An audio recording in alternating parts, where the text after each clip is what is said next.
The V in our Voices roadmap for Age Inclusive Canada talks about violence and abuse prevention.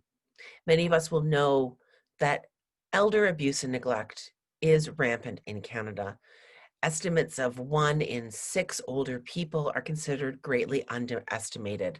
And whether that abuse is financial, physical, emotional, psychological, sexual, institutional, or chemical, we know that abuse is even worse during the time of COVID-19, as older adults have been either alternatively neglected or put into even more difficult pressure-based situations.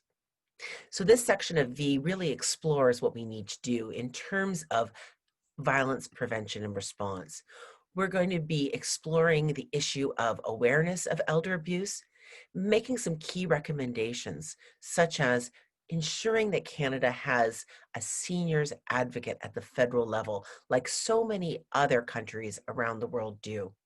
Canada has a good number of seniors advocates at a provincial level, but the time is now to have a federal advocate.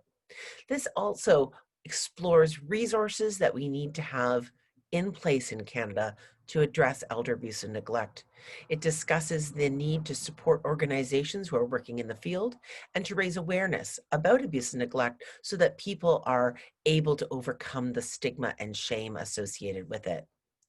We also talk about the need to make sure that we include financial institutions and give them the tools that they need by changing some of the privacy language that we have in our legislation in order for them to be full partners in supporting people through times of exploitation or undue influence. And above all, we need to have some type of a system where people can actually report abuse and neglect too.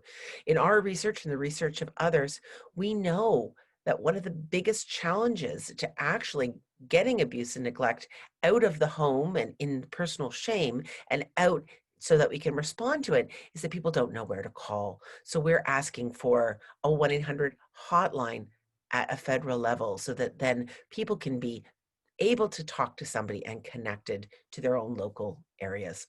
We hope that this area of V for violence and abuse prevention is useful to you and that you can help to join the cause in addressing abuse and neglect, increasing our understanding by research and increasing resources for response.